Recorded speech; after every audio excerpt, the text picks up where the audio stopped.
तो नमस्कार, स्वागत है दोस्तों आप सभी लोगों का एक और नए वीडियो लेक्चर में।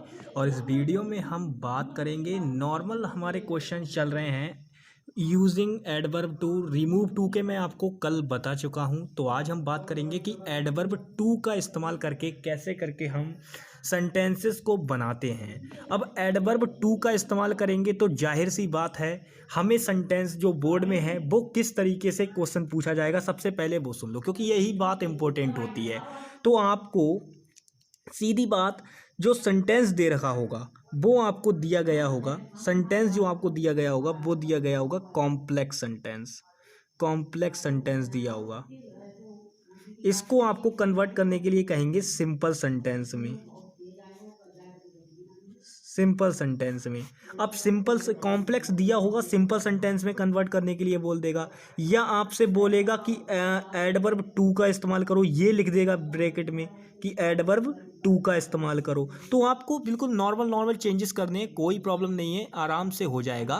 तो सबसे पहले देखो हमने ये कैसे पहचाना कि इसमें कॉम्प्लेक्स सेंटेंस। भाई सीधी बात है, डेट लगा के सबऑर्डिनेट क्लाउज लग रखा है, यानी सीधी बात है कि भैया आपका कॉम्प्लेक्स सेंटेंस है। सीधी बात है, पहचान लोगे बहुत आराम से। इसी का उल्टा मिल जाए आपको, सिंपल सेंटेंस दे दे, तो आप आराम से वहां पे उसका कॉम्प्लेक्स कंपाउंड बना सकते हो बहुत ही आराम से। ठीक है, तो चलिए अब शुरू करते हैं अपनी वीडियो और देखते हैं कि किस प्रकार से हमें सेंटेंसेस मिलेंगे। तो पहला सेंटेंस जल्दी से ले लेते हैं।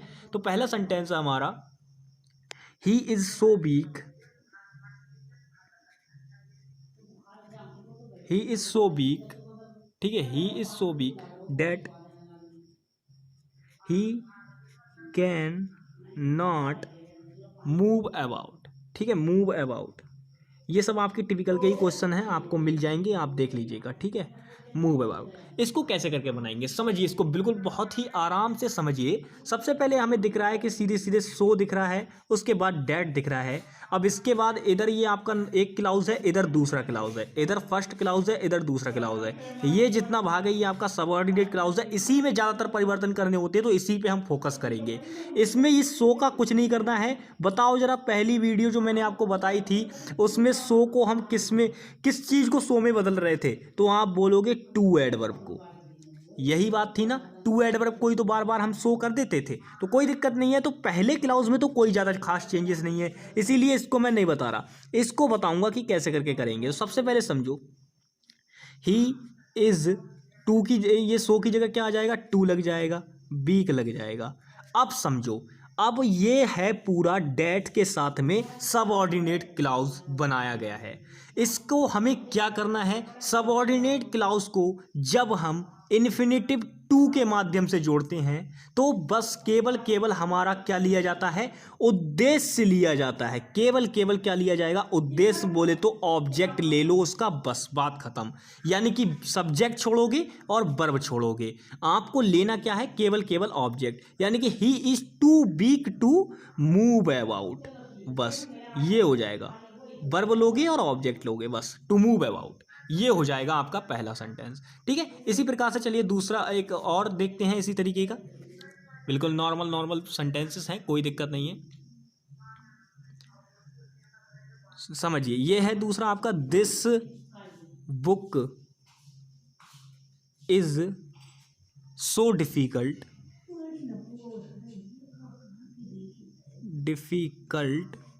Date I can not follow it, that I can not follow it. अब देखिए दोस्तों, सबसे पहली बात, इसमें डबल ऑब्जेक्ट वाला कार्यक्रम लगने वाला है, लेकिन आपको मैं दो तरीके बताऊंगा जिनसे आप चाहें तो डबल ऑब्जेक्ट वाला तरीका इस्तेमाल करें या ना करें, कोई दिक्कत नहीं है। समझो सबसे पहले सेंटेंस को, सेंटेंस में आपको सो दिख रहा है, इसको तो टू एडवर्ब में बना दोगे। तो जल्दी से पहले इतना काम निपटाते हैं, यानी कि this book is too difficult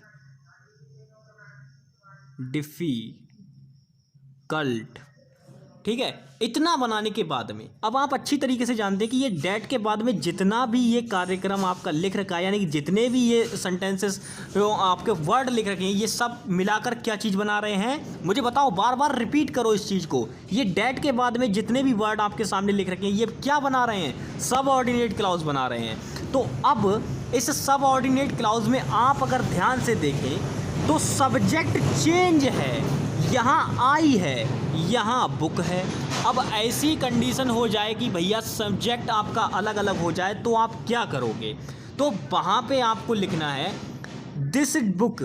अब देखिए यहाँ पे क्या है, this book is too difficult तो हो गया, ठीक है, टू डिफ़िकल्ट, ठीक है। अब देखो क्या करोगे आप, यहाँ पे लिखोगे फॉर मी, फॉर लगाओगे इसके लिए, क्योंकि देन आई है। अब समझो यहाँ पे ये कंसेप्ट यहाँ पे अप्लाई होगा, देन आई, ठीक है, देन आई है तो आपने फॉर मी लगाया। अगर यहाँ पे देन बी हो जाता तो आप फॉर अस लगाते, अगर यहाँ पे देन दे होता तो आप फॉर देम लगाते। यानी कि ये कंसेप्ट याद कर लो, मैं यहाँ पे बता देता हूँ। अगर आपके लिए दैट आई हो तो आप इसको क्या कर दोगे भैया, फॉर मी कर दोगे। अगर आपके लिए दैट यू दिख जाए तो आप क्या कर दोगे, फॉर यू कर दोगे, ठीक है, वाई ओ यू कर दोगे। अगर आपको दिख जाए डैट दे दिख जाए तो फॉर देम कर दोगे, ठीक है। ये रूल्स याद कर लेना, ये जो टेबल बना रहा हूँ इसको याद कर लेना। अगर आपको दैट बी दिख जाए तो आप क्या कर दोगे, फॉर अस कर दोगे। अगर आपको डैट शी दिख जाए तो क्या कर दोगे, डैट हर, फॉर हर कर दोगे, फॉर हर कर दोगे। अगर आपको डैट ही दिख जाए तो आप क्या कर दोगे, फॉर हिम कर दोगे। बस ये इतने ही सारे हैं, बस इतने ही अप्लाई होंगे, जहाँ तहाँ देख लेना ध्यान से।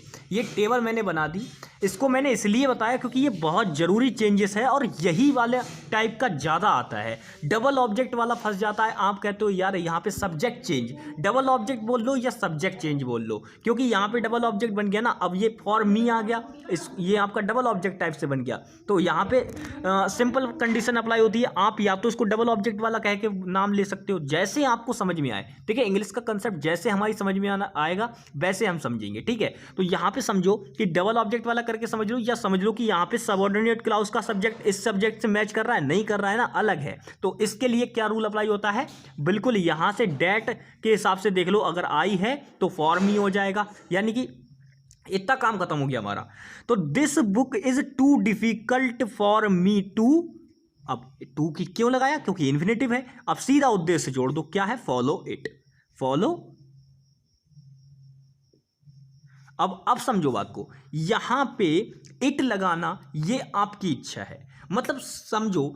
अगर देखिए यहाँ पे इसमें आप क्या करोगे, this book is too difficult for me to follow, आप ऐसे भी यहाँ पे छोड़ सकते हो, कोई दिक्कत नहीं है, आपका कोई नंबर नहीं कटेगा, आपको 2 नंबर पूरे मिलेंगे। लेकिन अगर आप मान लो आपका दिमाग थोड़ा सा चल गया और आपने इसके आगे इट भी लगा दिया, तो क्या कट जाएगा? अरे नहीं, तब भी ये आपका नहीं कटेगा। क्यों नहीं कटेगा? क्योंकि कोई दिक्कत नहीं है, हमने क्या किया, ऑब्जेक्ट इस्तेमाल कर लिया भाई।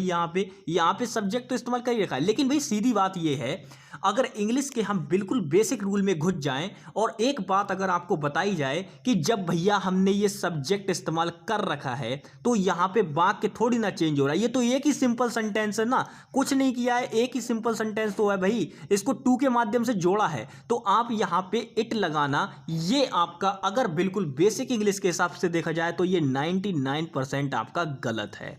तो आप इसको चाहें तो यूज कर सकते हैं, क्योंकि इस पर इतना ज्यादा ध्यान नहीं दिया जाएगा। बोर्ड एग्जाम में तो बिल्कुल नहीं भाई, बोर्ड एग्जाम में इतना ज़्यादा ध्यान नहीं दिया जाता है इस बात पे, लेकिन कॉम्पिटिटिव एग्जाम में भैया इस बात पे ध्यान दिया जाएगा। तो आपको कॉम्पिटिटिव एग्जाम में ये इट वाला भी दिया होगा ऑप्शन में, और नॉट इट वाला भी, मतलब इट नहीं हुई होगा और इट होगा भी, तो आपको नॉट वाले पे टिक मारना है, क्योंकि भैया सिंपल बनवा रहा है, सिंपल बनवा रहा है। तो भाई सीधी बात है, जब आपने सब्जेक्ट इस्तेमाल कर रखा है यहाँ पे, तो आप उसी चीज़ का ऑब्जेक्ट इस्तेमाल नहीं कर सकते यहाँ पे बाद में, या तो बाकी दूसरा चेंज होना चाहिए तब आप इस्तेमाल कर सकते हो, वैसे नहीं करोगे, अदरवाइज नहीं करोगे, ठीक है। चलिए एक और जल्दी से वाक्य बनाते हैं इसी प्रकार से, ताकि हमारी बिल्कुल आराम से हम कर सकें, ठीक है।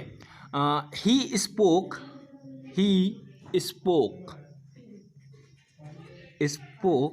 सो लो that he could not be heard,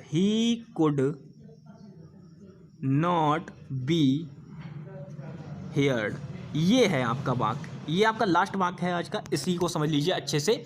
sentence कह रहा है कि ही स्पोक, स्पोक जो है यहाँ पे, अब आपसे मैं पूछूंगा यहाँ पे ये जो स्पोक है ये वर्ब की कौन सी फॉर्म है, आप बोलोगे वर्ब की थर्ड फॉर्म। अरे नहीं भाई, ये तो रिसेप्शन वाली है ना, स्पोक स्पोकन, तो इसको तो बहुत अच्छे से याद रखोगे। ये क्या है, आपकी वर्ब की सेकंड फॉर्म है। और आपको वर्ब की फॉर्म पहचानना मैंने ऑलरेडी बहुत अच्छे से पहले ही बता दिया था कि कैसे करके हम वर्ब की फॉर्म पहचानते हैं। अगर हेल्पिंग वर्ब उसके आगे लग रखी है तो थर्ड फॉर्म है, और हेल्पिंग वर्ब नहीं है, विदाउट हेल्पिंग वर्ब अगर कोई भी थर्ड फॉर्म लिख रखी है तो वो थर्ड फॉर्म नहीं होती है, वो होता है आपका क्या, पास्ट पार्टिसिपल। ठीक है, पास्ट पार्टिसिपल। ये चीजें आपको मैंने ऑलरेडी बता रखी हैं, किसमें, जब मैंने आपको सिंथेसिस ऑफ सेंटेंसेस बताया था तब। ठीक है, तो समझिए बात को। सबसे पहले यहां पे आप क्या करोगे, ही स्पोक ऐसा ही रहेगा सेम, कोई प्रॉब्लम नहीं है। सो का हो जाएगा टू, लो लिखोगे फिर उसके बाद में, क्योंकि लो आपकी जो एडजेक्टिव है जिसकी बात हो रही है, क्योंकि आवाज क्या है, आप वो हल्के बोल रहा है, वह हल्के बोल रहा, वह हल्के बोला। ही स्पोक टू लो, वह बहुत हल्के बोला।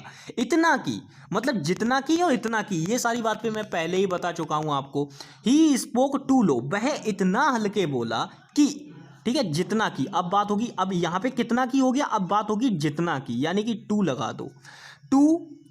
अब देखो समझो यहां पे टू, अब समझो यहाँ पे क्या करना है। सबसे पहले हमने यहाँ पे इतना चेंजेस कर लिया, अब इसके बाद हमें जोड़ना है भैया उद्देश्य। अब हम यहाँ पे देख रहे हैं सीधे सीधे कि यहाँ पे हमारा क्या है, कुड नॉट बना।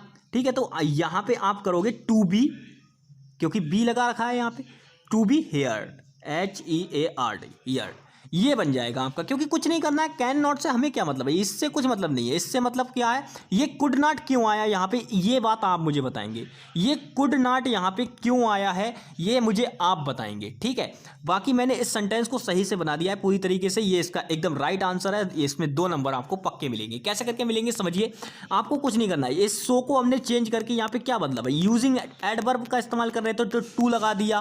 ठीक है, उसके बाद लो, उसके बाद इन्फिनेटिव टू का इस्तेमाल किया डेट को हटाने के लिए, क्योंकि सबऑर्डिनेट क्लाउज को किस में कन्वर्ट करना है भैया, सिंपल सेंटेंस बनाना है तो जाहिर सी बात है एक ही क्लाउज रखना पड़ेगा। ठीक है, तो इसके लिए हमने क्या किया, टू इन्फिनेटिव का इस्तेमाल किया और उससे डायरेक्ट उद्देश्य को जोड़ दिया, जो भी उद्देश्य था, यानी जो भी क्रियाकलाप उसमें हो रहा था उसको जोड़ दिया डायरेक्ट। ठीक है, तो चलिए दोस्तों, आज की वीडियो में बस इतना ही। मिलेंगे नेक्स्ट वीडियो में एक और नए बेहतरीन रूल्स के साथ, जिनमें मैंने आपको बताया था कि टेंस संबंधी परिवर्तन आपका जो भी था वो आपका हो गया है, यानी कि इसने ही प्रकार से आपका कॉम्प्लेक्स सेंटेंसेस, कंपाउंड सेंटेंसेस और जो भी है ये चीज़ें मैंने करा दी। डिग्री कंपैरिजन में भी आपको मैंने बताया था कैसे करके चेंजेस होते हैं। तो नेक्स्ट वीडियो जो आएगी वो आएगी अब सेंटेंसेस से रिलेटेड, यानी कि सबसे पहले हम बात करेंगे कि असर्टिव सेंटेंसेस को निगेटिव में कैसा बदला जाता है, फिर निगेटिव को असर्टिव में कैसे बदला जाता है। ये सारी चीज़ें हम सीखेंगे बहुत अच्छी तरीके से, क्योंकि ये पूछ ली जाती हैं एग्जाम में। तो चलिए दोस्तों, मिलेंगे नेक्स्ट वीडियो में, तब तक के लिए बाय बाय, टेक केयर, जय हिंद दोस्तों।